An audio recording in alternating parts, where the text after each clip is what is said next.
Hey y'all, Noah. Everyone who reads it must converse is the channel on YouTube. Everyone who reads on Instagram. Thought I'd jump on here and share another chapter from Roberto Arlt's masterpiece, The Seven Madmen, the Flamethrowers. This is one single book that was put out in two. So I shared a chapter from the first part, The Seven Madmen, called Layers of Darkness. It is very dark. And I figured I'd share another chapter, but this time from the second part. This is from the Flamethrowers, called A Curtain of Anguish. So, very dark stuff in this book. It reads kind of like a psychological profiler or a detective is kind of giving you the story on this group of people, but the main character, Erdosian, of course. But what the work is a very philosophical work exploring a lot of ideas, but especially questions of being and why, right? Why? Why do anything, right? So, here we go. And happy Easter, y'all. The Curtain of Anguish. It was 10 at night, and Erdosian could not get to sleep.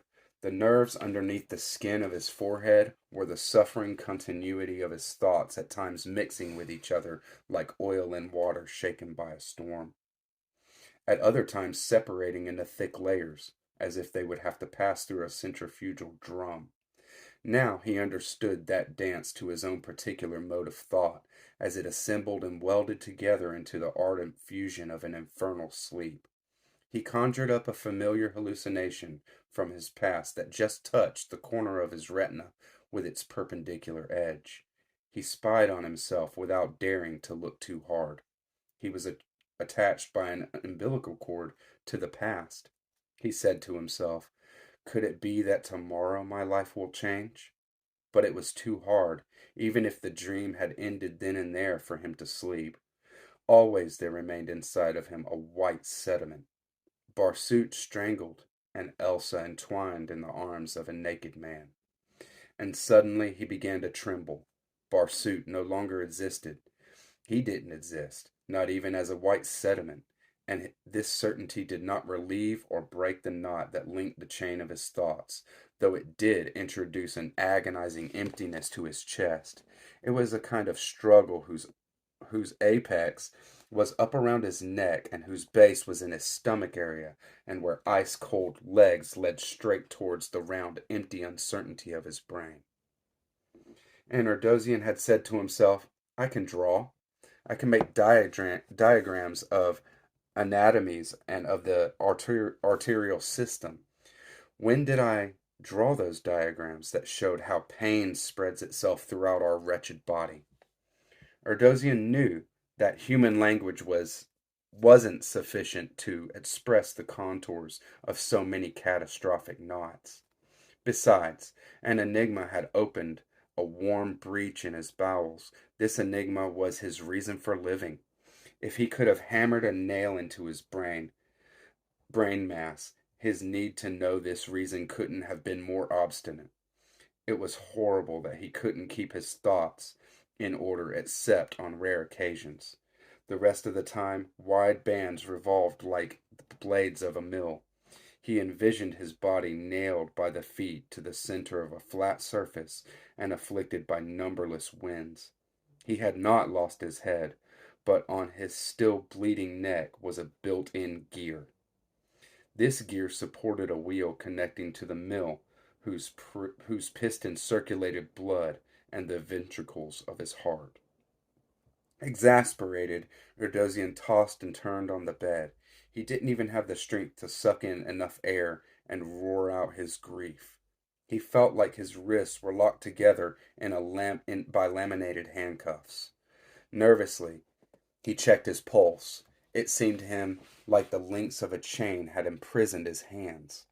He twisted slowly on the bed, changing the position of his pillow, interlacing his fingers behind his neck. The wheel of the mill was inexorably pumping into the ventricles of his heart the terrible question that swung like a bell clapper into the empty triangle of his chest, and then evaporating itself into poison gas in the jungle of his brain. The bed was unbearable. He got up, rubbing his eyes with his fists. He would have preferred pain to the emptiness he felt inside himself. It was useless to try to interest himself in anything. To suffer because of Hippolyta's disappearance, or to worry about Elsa's fate, to feel repentant for Barsoot's murder, or to preoccupy himself with the Espilla family. It was useless. An authentic emptiness armor plated his life like a shield. He stopped next to a chair, and picking it up from behind, he smashed its legs down on the floor, making a loud noise. But the noise wasn't enough to make that gray, empty feeling go away. Very deliberately, he conjured into his mind places, memories, and events from his past. But as much as he wanted to, his desire could not hold on to them, and they slid away like a man's fingers on the surface of a rock that had been pounded smooth and round by a waterfall. His arms fell, and the length of his body and jaw went slack. It was near useless to feel remorse or try to find peace. He was just like a caged beast pacing around in his lair, only to face the indestructible bars of its incoherence. He needed to do something, but he did not know what. He thought that if he would have found himself in the middle of a circle of unfortunate wretches on the pasture of a plain, or on the somber slope of a mountain, he could tell them all about his tragedy. The hawthorns would bend in the wind, and he would speak to them without paying any attention at all to the stars beginning to show themselves as darkness fell. He was certain that the circle of bums would understand his misfortune, but there in the heart of the city, in a room perfectly square and in accordance with the regulations of the municipal code, it was absurd to think about one's confessions. What if he were to go and confess to a priest? But what could he say to a clean-shaven man with his cassock and immense boredom built into his brain? He was lost. That was the truth. He was lost to himself. This glimpse of the truth hit him like a tidal wave. With or without his crime, he would suffer anyways. He paused, and shaking his head back and forth, he said to himself, of course it would be the same. Sitting on the edge of the bed, he observed the indistinct venous wrinkles on its rounded surface and repeated, evidently we are in the same condition. It was true that somewhere deep inside, hidden from view, a most serious event had taken place, of which he had no knowledge, but he perceived it as an unholy embryo, which would within a few days transform itself into a monstrous fetus. It was an event, but of this unknowable and dark event there emanated such a chill that all of a sudden he said to himself, I need to learn how to shoot. Something's gonna happen. He checked the revolver, stretching his arm out to the light as if to point at it as at an invisible enemy. Then he put the revolver under his pillow and with a hop seated himself on top of the table. He let his legs swing. He wanted to be somewhere else, anywhere, so that he could forget who he was. Remo Augusto Erdosian, who had a wife, who had been slapped. Forget himself absolutely, who he was, and feeling depressed, he let his head drop. 10 centimeter squares of wood engraving went before his eyes. It was a memory of a drawing that he had illustrated in his reading book when he was a boy going to school. It had been so many years. An artisan placing lead tiles on a country that was called France and had a river called the Seine. That, plus the teacher asking him, but are you an imbecile? Was all that he had left of the school in him. Erdosian pounded on the table. A terrible indignation jolted his limbs, making his lips tremble, his eyes light up. That insult kept repeating itself over and over, and he yelled, Ah, you bastards, my life has been ruined, you bastards. Why then wasn't there a path open into the night by which he could put an eternity of distance between himself and the earth? My life, you bastards, has been ruined. Something inside him wept compassionately over his ruin. A terrible pity flowed out of his soul and into his flesh. Now and again he touched his arms, felt his legs, caressed his face. It seemed like he had just walked away from a collision between two locomotives. This filthy civilization had bruised him, torn him apart internally, and he snorted his hatred out through his nostrils. He breathed in deeply to clear his mind. His eyebrows twitched, and it seemed as if he were watching a distant slaughter for which he alone was responsible. He had to recover his earthly personality. Resting his jaw on his hand, he looked sluggishly toward a corner. His life had no value. That feeling was evident in his mental state. But there were other lives, millions of them, whose tiny cries could be heard at sunrise, and he told himself that these simple lives were the ones he needed to save. Now his thoughts illuminated, lit up like a disastrous nocturnal shipwreck, revealed in the dark by the blue-colored light of a reflector, and he said to himself, I need to help the astrologer out. It would be better if our movement was red. Not only must we save mankind, but also the children. The problem burned in his interior. His cheeks glowed and his ears buzzed. Erdosian knew that what sapped his strength was the terrible impotence of being alone, of not having someone beside him who could pick up on his desperate SOS. He shaded his eyes with his hand, as if to protect himself from an invisible sun. Distant glimmers of what deepened the ferocity in his heart. Thereabouts, in the distance, walked his multitude, his poetic multitude, cruel and great men crying out for heaven, for mercy. And Erdosian repeated to himself, it is necessary that there is a heaven for us, and it shouldn't be ours and it should be ours forever. We must grab hold of this terrible heaven. There in the darkness, the invisible sun spun cataracts of light before his eyes. Erdosian felt the fury gripping his flesh, taking hold of him in his claws, and he ground his teeth into their sockets. I need to hate someone, to hate that someone passionately, and that someone cannot be myself. He caressed his temples as if they no longer pertained to him. He saw the little face of the girl in the poorly fitting shoes who one day had kissed him on the train. The relief love gave him fizzled in his nerves. He bowed his head and said to himself, I have to think. What is a man? The question emerged like a terrible SOS. Save our souls.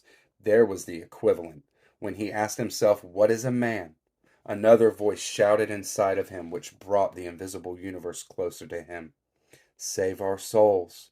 It screamed from his guts, and to himself, I am further away from the earth. I, with my masturbated flesh, my sleepy eyes, my slapped cheek. I, always I.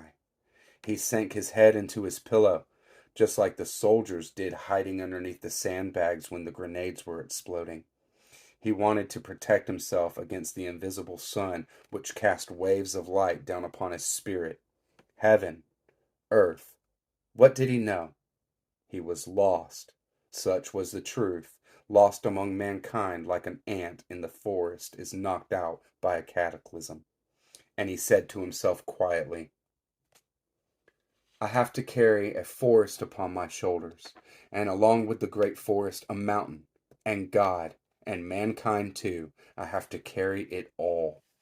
The semblance of a creature awoke in his heart. He did not want to perform the miracle of putting his hand inside his chest and pulling out his heart like it was inside a box, covered by a membrane of pallid blood that conserved a trace of his love. Erdosian paced around like a beast in his cage.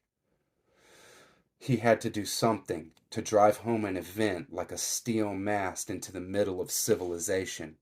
All around him the masses and humanity swarmed.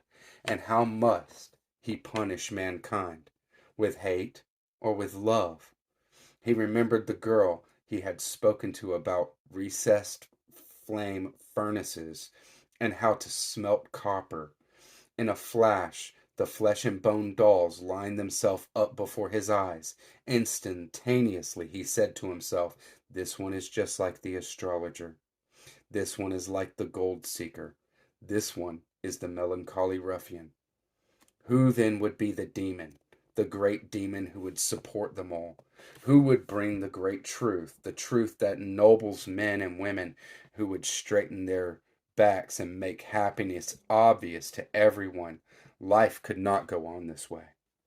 The words weighed upon him like a block of steel weighing many tons, like the dome of a subterranean fortress. Life cannot go on like this. I have to change it, even if I have to burn everyone alive. Inadvertently, his eyes focused on his scrawny, naked arms, the hairs of his epidermis standing straight up on his noticeably swollen veins. He wanted a catapult to launch him into space, or to smash his skull against a wall so he would stop thinking.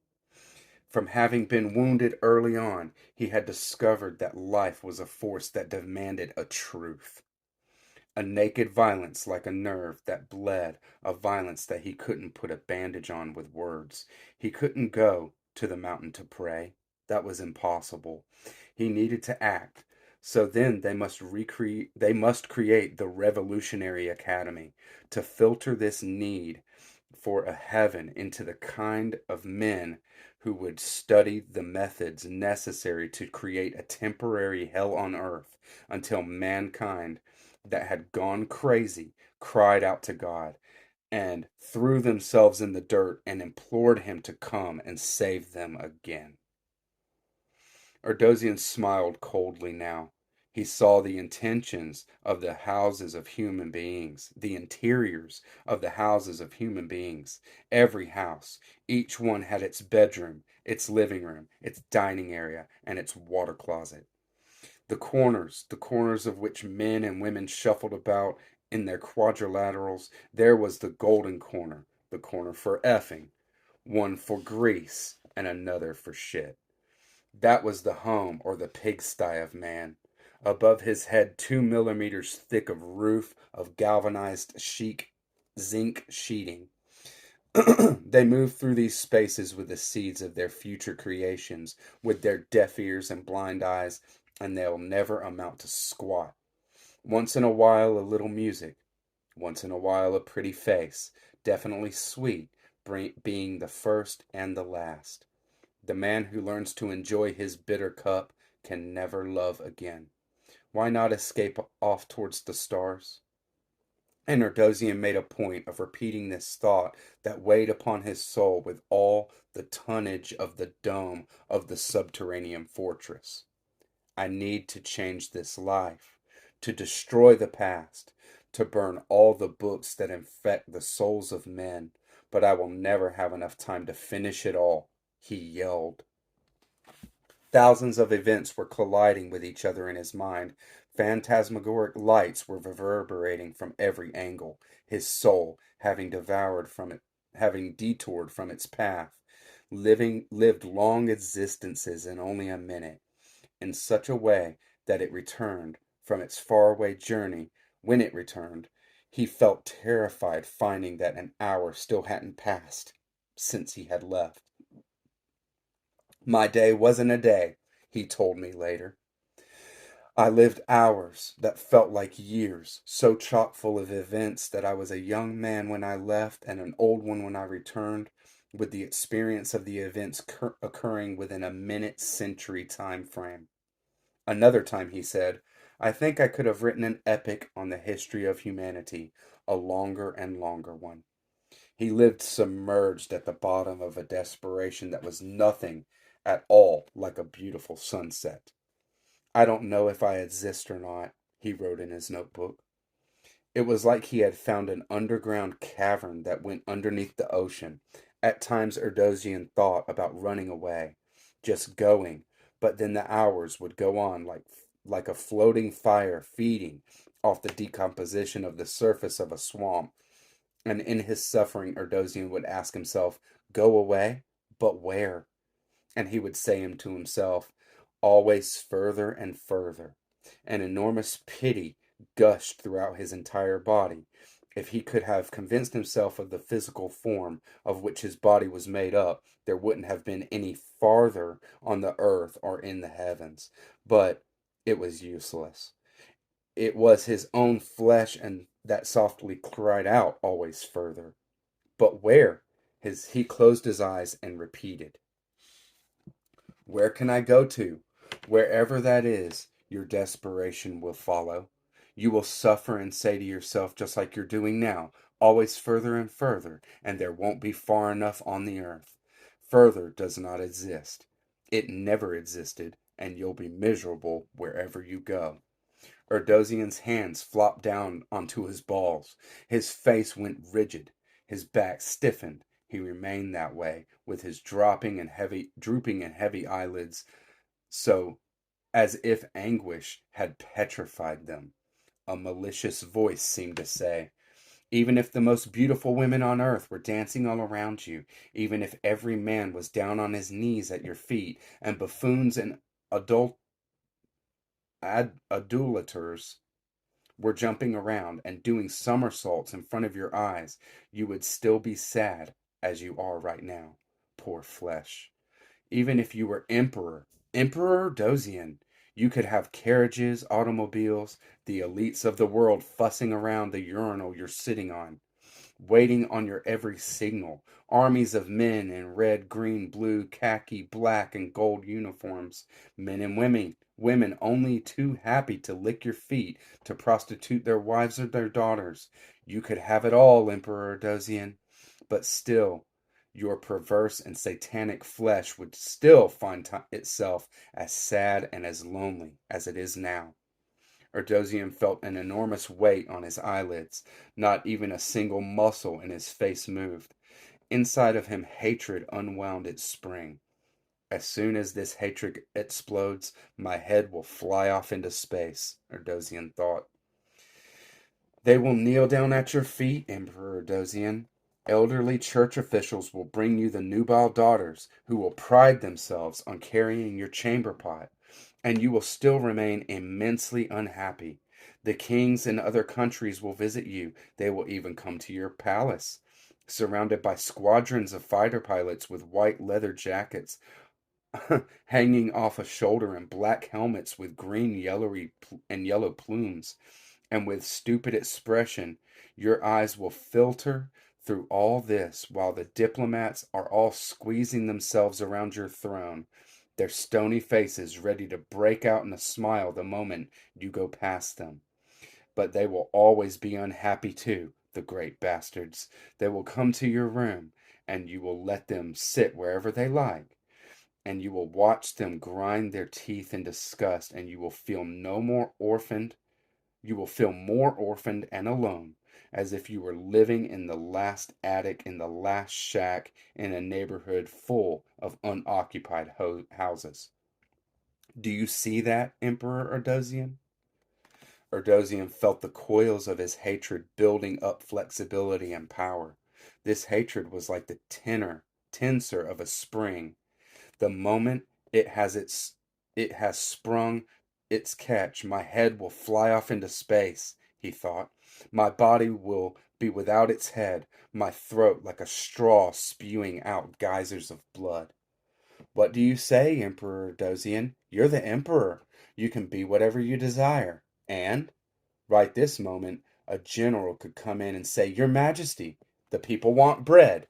And you could answer them, 'Machine gun them all.' And what would that prove? The minister of country X could come in and say, 'Majesty, we could divide the world up between your grace and my master.' And what would that prove? Your jaw would still hang open, like an idiot's, Emperor Dosian. You are unhappy and a great bastard, so unhappy that nothing is worthwhile." Erdosian ground his teeth. You will always be anguished. You can kill your neighbors, or chop up a boy into bits, or if you like, you can humble yourself, turn yourself into a lackey, or let someone slap you, or look for a woman who will bring her lovers back to your house. And even when you happen upon the wash basin and the water they used to wash themselves with, all the while she remains naked and recumbent and touching herself, she will meekly hunt up still you'll meekly hunt about for the towels they used to dry themselves, and even you manage if you manage to humiliate yourself to that extreme, not even in the maximum humiliation will you find consolation, demon. You are lost. Your eyes will always remain innocent of every stain and sorrow. They could spit in your face and you'd wipe it off slowly with the back of your hand. Or they could make a circle around you and your woman, taunting you, making you crawl on your hands and knees to kiss the feet of the lowest of your servants, and you will never find, notwithstanding even that insult, happiness. You'll be unhappy no matter how much you yell or cry. Even if you cut open your chest and walk along the dustiest road with your bleeding heart in your hands, looking for whoever raked your face with the point of his dagger or her fingernails. Ardosian felt his heart getting hotter, increasing in size against his rib cage. It was gasping for air. He wanted to go down on his knees. The terror, like the concentric pain that might spread out from his testicles after a beating, made him weak. Please, he groaned. A cold sweat glazed his face. I'm going crazy. Shut up, please. Wherever you go, wherever you are, it's useless. Shut up, please. Okay. The voice stopped. Erdosian had turned pale, as if he had been surprised in the commission of a crime. His pain exploded in an irregular polyhedron, the most extreme suffering touching him in the marrow. On the side of his neck were some throbbing in the knee joints and a bit of pleura. He sucked in air greedily with his teeth clenched. He felt like he was going to faint. He closed his eyes and let himself fall carefully to the edge of the bed. He covered his head with the pillow. His pupils were burning as if they had come into contact with silver nitrate. Far, far away, whispered the other voice. To where? To find God. Erdosian half opened his eyes. God the Infinite. God. He closed his eyes. God. A thick darkness separated itself from his eyelids. It felt like a curtain. It isolated and centralized him in the world. A cylindrical, dark, decaying prison spun like a dizzy top above him. It was useless. He stared with eyes wide open at a magnetic point projected far away on the horizon. Far away from the cities, the voice shouted. Far away from the cities with church towers. You don't have a prayer, Adosian replied. Far away, his voice howled. Where? Tell me where, please. The voice shrank and retracted. Ardosian felt that it was searching for a cranny in his flesh where it could be safe from his horror. It filled up his belly, and if it wanted to make him, as if it wanted to make him explode. And Ardosian's body vibrated as if it had been placed upon a chassis supporting a supercharged motor. What must I do in this seventh solitude? I look all around me and I can't find a thing. I see, I believe, I've looked everywhere. Barely perceptible, the voice whispered in a groan. Far, far away, to the other side of the cities, the factory smokestacks and the river bends. I'm lost, Erdosian thought. It would be better if I killed myself. I would be doing my soul a favor. But you'd be buried, and you don't want to be inside a coffin. Your body won't like it.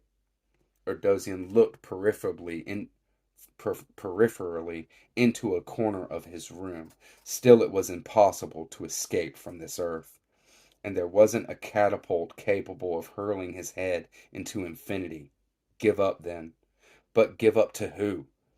Was there anyone who would kiss and caress a single hair that spurted from his miserable hide? No.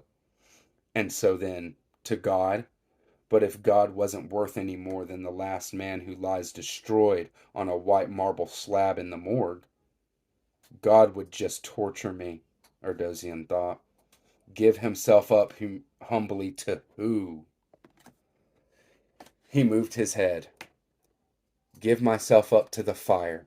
I'd rather be burned alive. I'll go up into the mountains. I'll take the sad soul of the cities and I'll kill myself.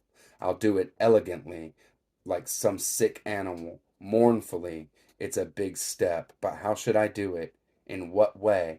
And having lost my soul, will I also have destroyed my only hope? And still, I need to love someone, to give myself unconditionally to someone. But you will be buried, and you don't want to be inside a coffin. Your body won't like that. Erdosian got up. A suspicion has been burning inside him. I'm dead, and I want to live. That's the truth. So you can see it's pretty wild. Our boy Erdosian can't sit still. And I hope you enjoyed that. Leave me any comments or anything like that.